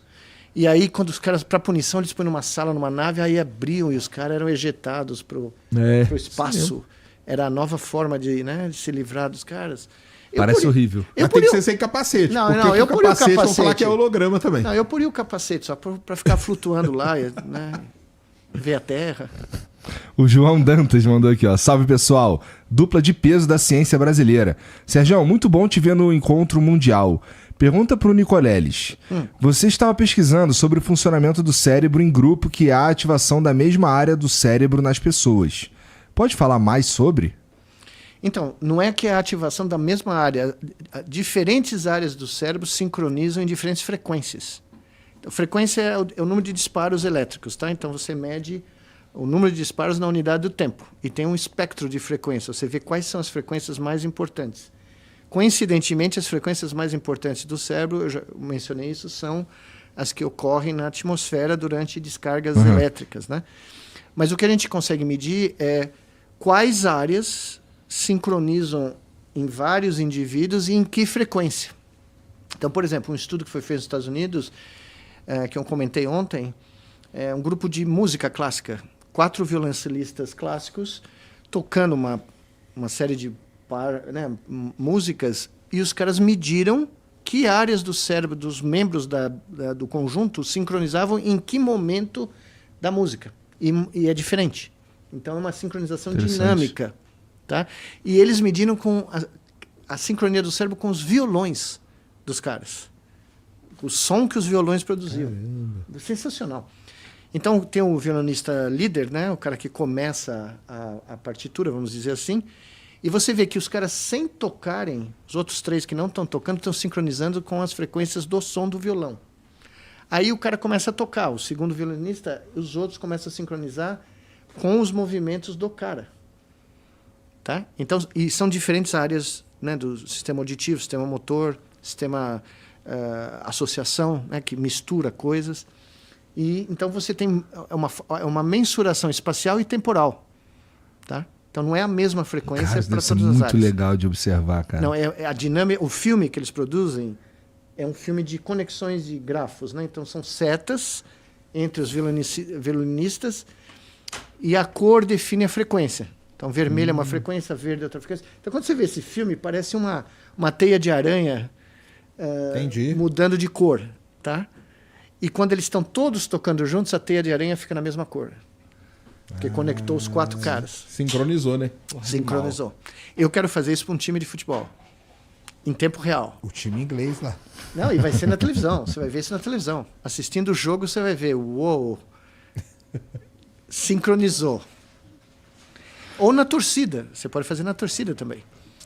Você vê os espectadores do estádio. Isso nós vamos fazer um dia, aqui no Allianz Parque. Eu quero fazer um festival de neurociência, onde a gente distribui kits de EEG para 10 mil torcedores do estádio, e você mostra aí é holográfico, você mostra numa tela de realidade aumentada quão síncrono essas 10 mil pessoas estão em diferentes momentos da apresentação. Interessante mesmo. Nossa. O Luan Urrutigaray mandou: Sergião, obrigado por tudo na divulgação científica. O Silmar estaria feliz de ver que você está fazendo a ciência mais divertida. Grande Silmar. Gostaria muito de ver um podcast do Wesley com a lenda Nicoleles. Estou no caminho da neurociência e o Miguel é uma grande inspiração para mim. Obrigado. Eu estive lá com o Wesley, gravei lá com ele. O senhor conhece o Wesley? O Wesley é um psicólogo, ele fica lá em Floripa. Eu fui para lá, gravei o podcast com ele, foi legal pra caramba. E eu falei pra ele pra chamar o senhor pra ir lá, porque... O Wesley é legal. Ele é sensacional. O Wesley é um cara muito legal. A gente pode armar aqui, a gente adiciona o Wesley aqui, já era. Também, trazer ele aí, ó. No dia que tiver um Figueirense Havaí... Tá aí, ó. O Jorginho mandou aqui, ó. Salve, salve família. Sergião, se você pudesse encontrar a resposta pra um dos grandes problemas do universo, qual escolheria? E por quê? Cara, Pô, negócio de vida sempre é legal, né? Se tem vida em outro lugar e tal, mas eu acho aí que energia escura, matéria escura, todas essas coisas aí. Isso é o que mais te fascina. Eu acho que é, cara. Até pra saber se é se que tem elas mesmo, existem. se não tem. Se é que elas existem. É, isso que eu ia falar. Se é que tem mesmo, se não tem, o nosso que querido é. amigo... Meu Deus, estou bloqueando o nome dele aqui, eu já vou lembrar. Do Imperador Stanu, o que ganhou o prêmio Nobel recentemente, que era amigo do Stephen Hawking. Kip Thorne? Não, o Kip Thorne eu conheci, que fez o filme também. Isso, Interestelar. Putz, eu estou num meeting na Coreia do Sul, tá? Antes de eu falar, eu estava sentado no palco esperando minha vez de falar, chamam esse cara, que eu não conhecia. O cara me vem com um paletó. O cara é físico, é um prêmio Nobel de Física, produziu um filme, o cara sai do fundo do palco com um paletó. Sabe aqueles paletós de artista antigamente, de Calbi Peixoto, cheio de pedra, que a luz reflete? Juro por Deus. É a luz do dele, palco, né? A luz do palco batendo no cara, o cara refletia, parecia o faraó do Egito saindo. Aí eu descubro que esse cara era ele. Era o Kip Thorne. Era o Kip Thorne, exatamente. É brincadeira, não. Mas o meu é o cara que eu encontrei. Enfim, ele não acredita. Na matéria escura. Ele acha que é porque a gente não sabe o que nós estamos falando. É, tem muita gente que acha E então, eu acha que aí, essa é a famosa... Sabe quando na prova você não sabia a resposta, você enrolava? Aquelas provas de redação que você não sabia a resposta, você começava a falar do sexo dos anjos. Ele acha que é isso daí. Muita gente acha isso. Acha que não existe, que é uma coisa... Que é o que aconteceu com a teoria das cordas, né? É. Eu vi nascer o String Theory. Eu vi nascer, literalmente. Você não ganhava dinheiro do governo americano como físico teórico se você não trabalhasse com String Theory, tá? Porque o cara de Princeton convenceu todo mundo que era a salvação da lavoura da física de partículas elementares. Tá indo tudo pro buraco. É, isso mesmo. Ou seja, pode ser que não exista. Pode ser que não mesmo. exista, mas aí que eu queria saber. Se tem ou não. Existe, não existe. Porque as pessoas não têm ideia. O Sérgio sabe muito bem disso. Nós conseguimos falar com consistência de 5% do que existe do na universo, porcaria do universo, tá? O resto é tudo no famoso chute. E aí a gente vai encontrando coisas para explicar uma teoria e tudo mais. E suplantar a teoria. Isso. O Ferds mandou 2 para dupla. 1. Há diferenças entre revistas predatórias e open access? Ou é lobby? 2. Há corporativismo nas progressões para titulares nas federais brasileiras? Caralho. Primeiro explicar pra galera o que é revista predatória, né? É. Existem o periódico, por conta dessa coisa desse lance que a gente falou de número de publicação, então acabaram criando revistas que é o seguinte, cara. Você meio que você paga e seu artigo vai ser publicado, entendeu? Entendi. E a revista não é nada, mas como não conta, não é isso. Conta é o número, então contou o número. Então acabou, entendeu? E aí as revistas viraram revistas predatórias. Elas começam a... Pô, vem aqui que você pagou aqui pra mim, eu publico seu artigo. Paga aqui pra mim que eu publico seu artigo. Tem muito... Então isso é um fenômeno. complicadíssimo. Open Access é outra... Eu acho que é outra coisa. Mas os cientistas sabem quais são essas revistas aí, né? Mas não tem problema, cara, porque o que conta ali no final do dia pro cara é o número, cara. Esse que eu falei do efeito gravimétrico. É o número. Essas revistas perceberam. O cara hoje, cara, ele tem uma tabela na sala do chefe de departamento com o número de artigos. É número, cara. Entendeu? Não importa. Eu publiquei um artigo no ano. O meu artigo é o mais citado naquela área. Não importa, cara. Você tinha que ter publicado, sei lá, sua meta é 38 artigos. Entendeu? Se você não fez 38, cara, sinto muito, você tá abaixo. Roger Penrose, sorry.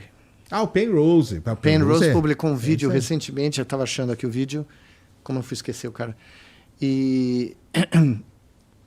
Pra ele Pra ele, Dark Matter and Dark Energy é besteira mesmo. Inventamos essa porra aí. Não, como se fosse um... Você não sabe o que é. Então você põe um anteparo ali, entendeu? Você põe um troço provisório. Que você fala, olha, isso aqui ajuda a explicar. Mas eu não sei bem o que é. Aí, deixa ali. Né? Anos depois a gente descobre. A gente tira o cara que é temporário e põe um troço mais, né? E a matéria escura tá nesse lugar agora. Ela tá nesse lugar. Apesar que ela tem todo o lobby dela também, né? Tem todo... Putz, meu Deus, tem... Que esse é outro problema que nós temos, né? Aparece uma coisa nova, você cria uma igreja em volta daquele barato. Então aí para você tirar tem o isso negócio também. né? Porque vira um culto. Eu entendi. Caraca. E cientistas não são imunes a isso, tá? E tá ligado com a outra ali que perguntou do corporativismo, né? O lance do cientista não estar imune a isso é bem perigoso. Porque se ele acredita muito numa coisa, ele vai... todo resultado que ele procurar vai ser enviesado. Mas cientista, cara, tem muitos que tem um ego violentíssimo. O ego, mas isso é a natureza humana. Você não consegue escapar da natureza humana. É isso aí. Né? E eu tinha um professor meu que dizia o seguinte, um professor americano que dizia o seguinte: as brigas na academia são tão fatrecidas porque a importância delas são absolutamente negligíveis, entendeu? Então ele sempre falava isso na aula. The academic wars are so violent because they bloodily meant nothing. Para a maioria dos seres humanos, entendeu? Mas é um pequeno resquício de poder, entendeu? Uma pequena forma de você exercer poder. Pequenas autoridades. Então, mas não são, às vezes não tão pequenas, né? Porque são ganhadores de prêmio Nobel, são coisas. Então eu vi muita gente na minha carreira, são 40 anos, em simpósios, em congressos do mais alto nível, tentando ganhar a brincadeira no grito. Entendeu? Tentando se impor pela violência da sua expressão retórica, vamos dizer assim, para ser gentis. Muito, vi isso muito. Né? O Gui Yamashita mandou: sou um grande fã do professor. Sempre que vai a algum podcast, eu mudo a minha agenda para ouvi-lo. Tinha o sonho de ser cientista Tinha o sonho de ser cientista.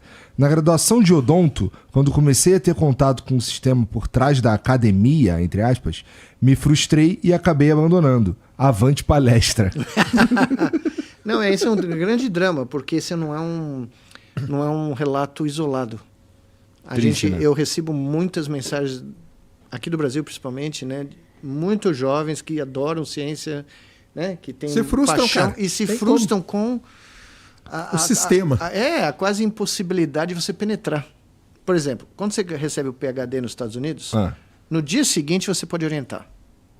Juro por Deus. No dia seguinte você pode ter um aluno de doutorado, tá? Porque você recebeu um certificado de proficiência do sistema. Em qualquer lugar dos Estados Unidos. Tá? em qualquer lugar da Europa, tá?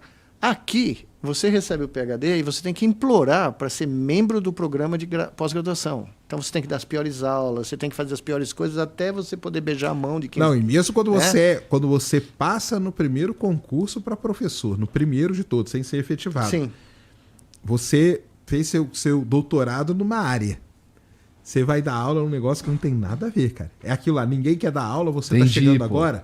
Você aí, Caraca, que merda. você tem que penar, cara. A galera pena 2, 3 anos, que é quando você faz o concurso de efetivação. Lá nos Estados Unidos, acho que é 6 ou mais, né? Mas veja, eu cheguei, quando eu fui para a Duke, eu tinha feito USP, claro, passei 4 anos na Filadélfia, no meu pós-doc. Eu cheguei na Duke no 20 de setembro de 94, no dia seguinte eu tinha um aluno de pós-graduação.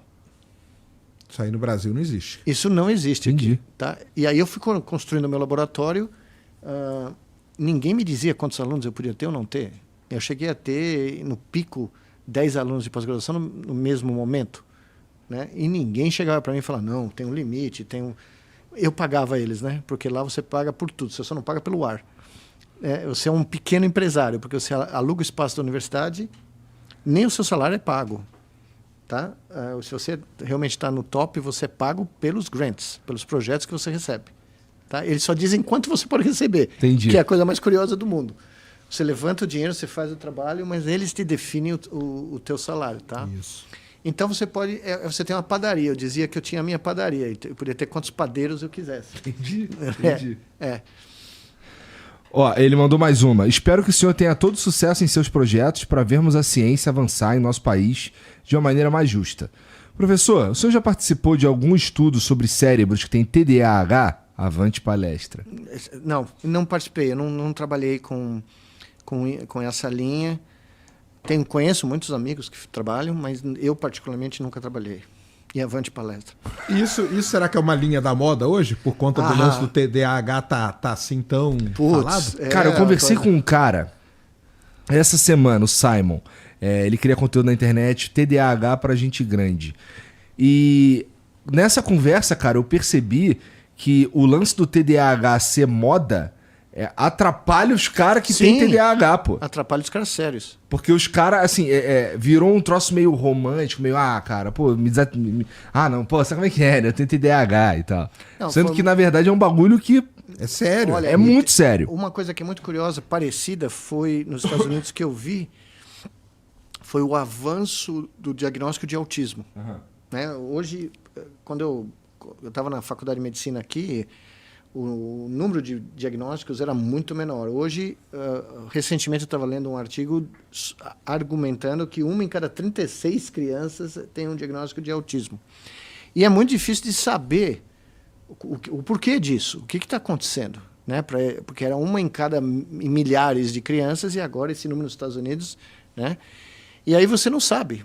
Né? Aí começou a aparecer toda uma indústria de coisas fajutas para tratar autismo. Sim, cara. Que prejudica os pesquisadores sérios, que estão trabalhando há anos com técnicas comportamentais, com outras, né, toda coisa.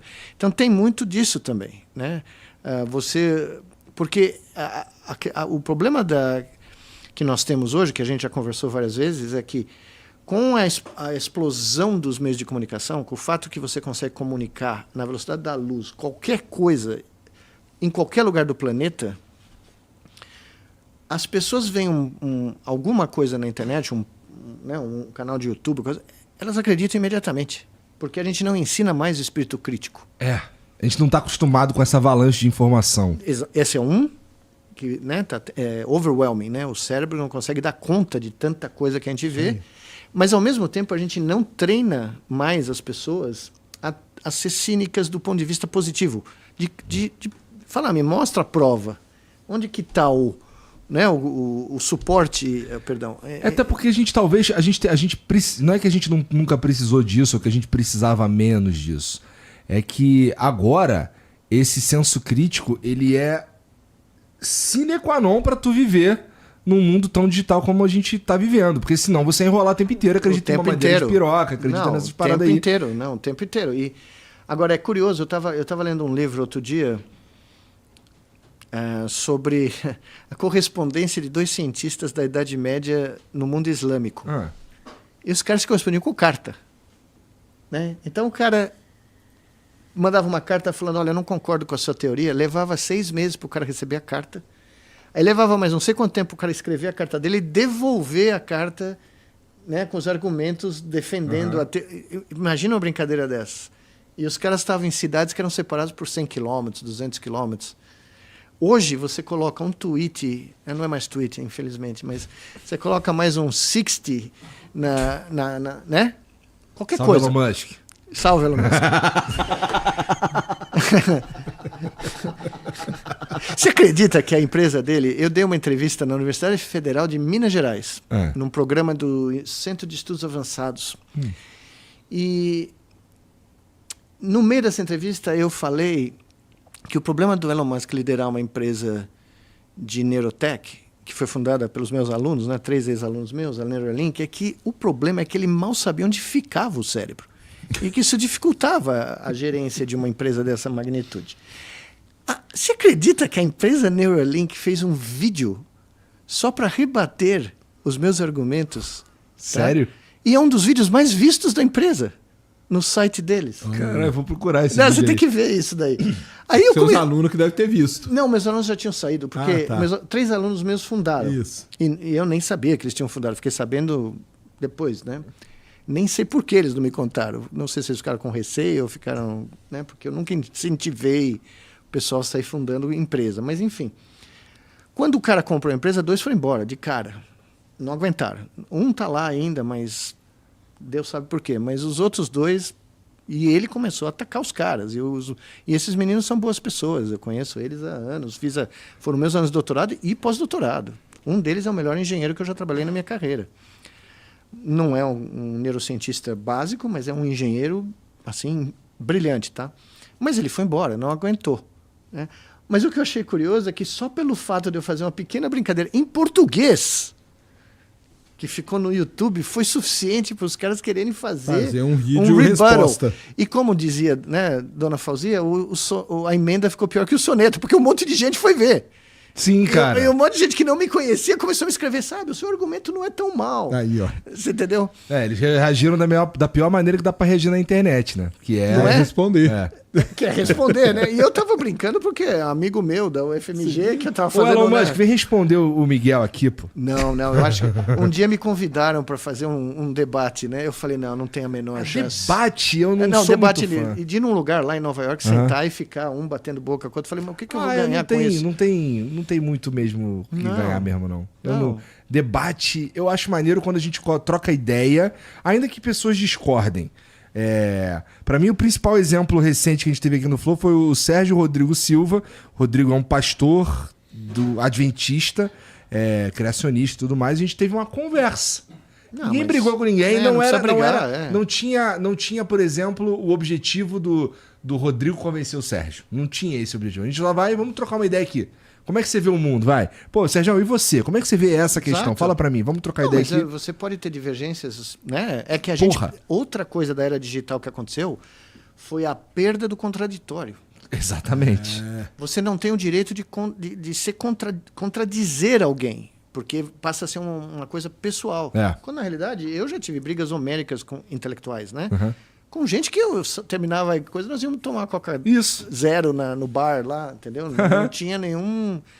Mas tínhamos visões diferentes de como o cérebro funciona. Mas esses caras, eles simplesmente não conseguem... É muito difícil para eles habitar o mesmo ambiente. Mas essa civilidade, ela começou a ser corroída também, na minha opinião. Tá? Essa possibilidade Por exemplo, tem debates sensacionais dos anos 60 e dos anos 70, intelectuais, né?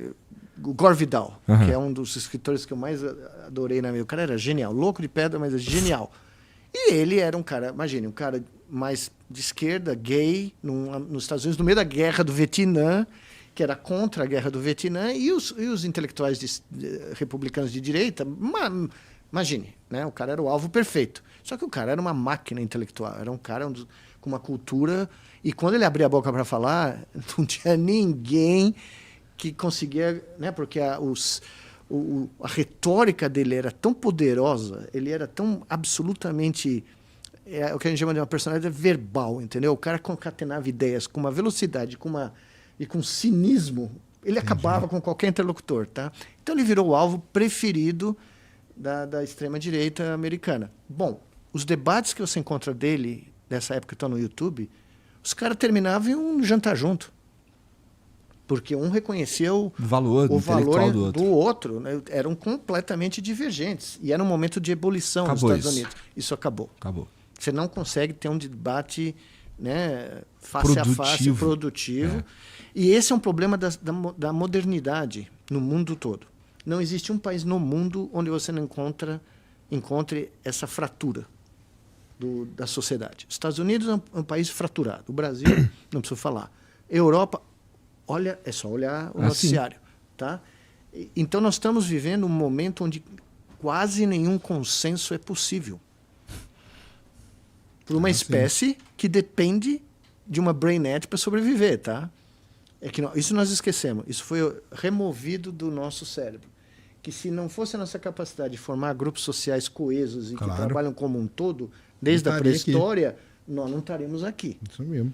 Nós não somos uma espécie que vive de heróis. Nós somos uma espécie que vive de coletivos anônimos. Tá? Por isso que nós estamos aqui. Porque o nosso sucesso como espécie depende disso. Tá? Mas isso foi obliterado. Tem um sociólogo muito famoso, o Norbert Elias, que fala sobre a ditadura do indivíduo. Escreveu vários livros sobre isso, como a sociedade moderna humana valoriza, né, o indivíduo, sendo que para o indivíduo se sobressair, nada precisa contra isso, do coletivo, você né? precisa do coletivo. Né? É apenas um fato, né? Não é? É uma constatação científica, para ser honesto. Né? E esse cara é um cara que eu me inspiro muito, porque ele não falava de neurociência, mas a visão sociológica dele bate com tudo que eu tenho estudado e descoberto quando eu estudo grupos de animais, né, interagindo entre si, grupos de primatas, por exemplo, ou roedores e tal. Curioso, né? O cara é sociólogo, não entende nicas do cérebro humano, mas ele foi direto nas questões vitais. Esse é um cara que eu gostaria de ter ele já faleceu, mas esse é um dos caras que eu adoraria poder conversar.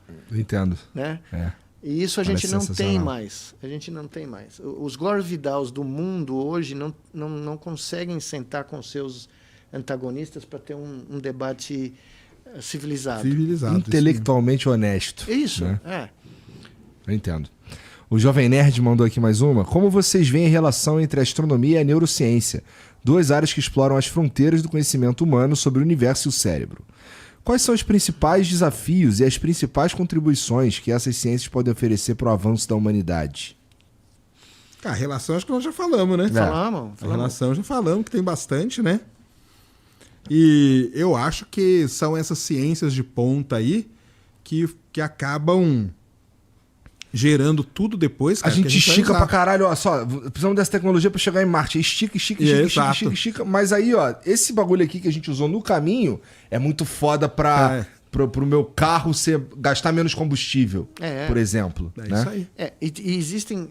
Esse é um bom gancho, porque um dia eu estava também num debate aí... Estou tentando lembrar onde foi. Onde eu falei o seguinte, veja, o pessoal tem esse outro fetiche que só a indústria bélica produz esse tipo de inovação. Sério? Não é verdade. Não, existe. Porque começaram a se discutir o novo processo de reindustrialização do Brasil, né? Agora, nesse ano aqui que passou. E comentaram algumas indústrias, né? E uma das indústrias que se comentou, eu nem sei se foi para frente a ideia, era de reinventar a indústria bélica brasileira. Primeiro que não tem a menor chance de competir com os líderes. Pode esquecer, nós podemos vender cartucho de bala, talvez. Esse trem já foi. Já foi, exatamente. A gente fala, esse ônibus já passou, tá? E nós não entramos nele e nem vale a pena. Né? Hoje tem vários que passaram e que não vale a pena mais voltar. Não vale a pena voltar. Mas nós perdemos o de microeletrônica, perdemos o de nanotecnologia, perdemos de foguete, perdemos um monte dessas coisas. Mas tem outras indústrias que nós temos uma bela chance. E eu sempre falo isso, a indústria biomédica, o Brasil, de biotecnologia, de neurotech, de biotech, o Brasil tem chance. Energia, putz, é uma das melhores matrizes verdes do mundo, é a brasileira, e faz anos, viu? Desde os anos 70, mais de 40% da matriz elétrica brasileira vem de hidrelétrica. Tem os problemas das hidrelétricas, mas comparado com carvão, né, com diesel, petróleo, né, nós estamos... Sempre estivemos, né? E, curiosamente, existe é um mito, outro mito, que não, mas a indústria bélica gerou o GPS, gerou a internet, porque recebeu bilhões de dinheiro e recrutou... Aí era grana infinita. Né? É grana infinita e recrutou os melhores engenheiros que tinha. Se eu criar uma indústria de sei lá qual e puser a mesma grana e pegar os mesmos talentos, vai ter a mesma subprodutos que todos nós vamos usar, entendeu? É isso mesmo. Não é? Então, mas você vê como é? Você cria esse mito e esse mito se pereniza sem ter nenhuma substância por trás. Parece meio burro mesmo isso aí. Não, mas todo mundo fala isso. Não, nós temos que investir nessa indústria porque ela gera subprodutos tecnológicos de grande impacto na sociedade. Mas a espacial Fórmula mais 1 também produz, a Fórmula 1, produz E não subprodutos que serve são para nada, úteis. né? A Fórmula 1, hoje em dia, ninguém ultrapassa ninguém faz nada, né? Então, mas exatamente, teve várias coisas que saíram para os carros normais da Fórmula 1. A espacial, o Hubble, cara, o Hubble fez o que eles usaram lá no Hubble hoje, usam para detecção de câncer de maneira não invasiva. Sim. Os lances de magiamento que a gente usa na astronomia. Então, mas é isso que eu me bato muito, Sérgio, com isso daqui. A gente fala no Brasil, um monte de gente fala de inovação. Cadê a inovação? O lero-lero eu ouço de todo lugar, mas na prática, tira a Petrobras e a Embraer, o que sobra? Tem a Embrapa. Tem a Embrapa, né? Não, a Embrapa é maravilhosa, eu sou um defensor da Embrapa desde os anos 70, quando era criança. É sensacional. Não, mas eu estou falando de grandes mega... Sim. Quais são as Apples brasileiras? Tá. Quais são as Googles? E nós temos chance de fazer. Não é por falta de ser humano e de talento humano. Tá? É falta de estratégia. Tá? Então, se a Petrobras e a Embraer saem do foguete, saem da nossa lista aqui, a coisa complica para nós. Sim, complica pra caralho. Aí você vai para a China, ou você vai para os Estados Unidos, não tem problema. Olha o número, né, de empresas nas suas respectivas indústrias que estão mudando. Né? Por exemplo, quando a China fez a ponte, que agora está conectando toda a parte sul lá de Hong Kong, Macau, Hong Kong, Zhuhai, né? Toda a bacia do Rio Pérola lá, que é considerado o Silicon Valley chinês agora, né? Que fica perto de Shenzhen, que é a capital, a cidade mais tecnológica que eles têm nesse momento. Eles precisavam de um aço que só os ingleses faziam. Um tipo de aço de alta qualidade que não tinha... Você teria que comprar tudo. Sabe o que eles fizeram? Eles montaram a indústria deste aço nos lugares onde eles iam construir a ponte. Então, tem engenheiros que foram recrutados logo depois que saíram da graduação para construir essa ponte, que estão lá ainda, 20 anos depois. Porque eles participaram do esforço para produzir esse aço localmente no lugar onde eles iam usar para construir a ponte. Entendi. Você entendeu? Então, a necessidade, construir a ponte, gerou a demanda pelo talento humano e pela criação de uma nova indústria que eles não tinham. Eles iam gastar uma fortuna. E agora quem eles são? Os líderes da produção desse tipo de aço no mundo. Por que não pode fazer aqui? Claro que pode. É que foda que... Porra, meu irmão... Porra, isso daí não vai dar voto, né, Nicoleles? Porra, não, veja, o ITA vai... Daqui a 20 anos, irmão. Porra, já morri o caralho. Exato, tem essa. Mas dá para fazer. Dá para fazer. Eu tenho plena convicção que dá para fazer. Tá? Sim. Não, agora, você precisa ter um projeto, né? Você precisa ter um plano. Nós precisamos saber o que nós queremos. Saber onde a gente quer chegar. O que nós queremos desse país que a gente chama de Brasil. Todos nós aqui somos brasileiros, falamos que somos do Brasil. O que nos une? O que nós queremos disso aqui? Né? Literalmente ninguém fala disso. Em que direção nós queremos ir como nação? Né? É isso mesmo. Né? E essa é uma preocupação para os meus netos. Né? Eu fico pensando nisso o tempo inteiro. E, infelizmente, eu vejo o mesmo fenômeno acontecendo nos Estados Unidos. É um país que está derretendo por dentro. Tá? Você não consegue ter consenso de nada ali. Nada. Você viu? Os caras têm... O Partido Republicano tem a maioria da Câmara dos deputados. Não conseguia eleger um líder entre eles. Eles ficaram mais de um mês procurando um cristão para assumir a liderança do partido que tem a maioria. Que coisa, né? Um momento estranho mesmo. É um momento muito peculiar. Né? Tem um áudio aí agora, né, Tia? Então vamos pro fone. Mais fone.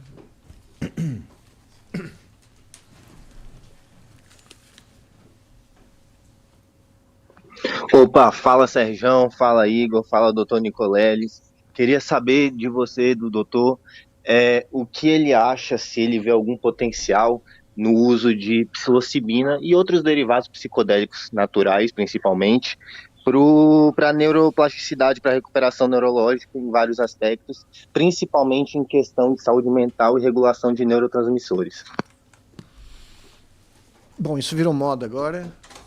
Se fala disso pra caramba. Eu conversei com um amigo meu que é psiquiatra e trabalha nessa área. Ele falou, olha, o efeito é marginal. Então, ninguém sabe realmente se realmente é a panaceia que está todo mundo falando. E eu, particularmente, acredito que as soluções dos problemas neurológicos e psiquiátricos não vai ser medicamentosa, não vai ser farmacológica. Vai ser pela interação com o cérebro, de outras formas. Interações eletromagnéticas, tratamentos, como a gente conversou quando eu fui falar com o cérebro. Exatamente. Eu sou bem cético, depois de 40 anos vendo o que aconteceu no mundo da neurofarmacologia.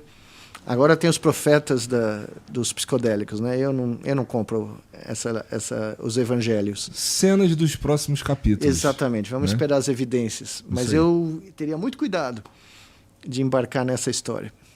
Bom, muito obrigado por virem, obrigado, professor Nicoleles, obrigado, professor Gordão Figueiredo. Tamo junto. Porra, pelo tempo de vocês e pela conversa sensacional que tivemos aqui hoje. Ô Nicoleles, fala pra gente aí como é que as pessoas que estão nos ouvindo, como é que elas te encontram na internet?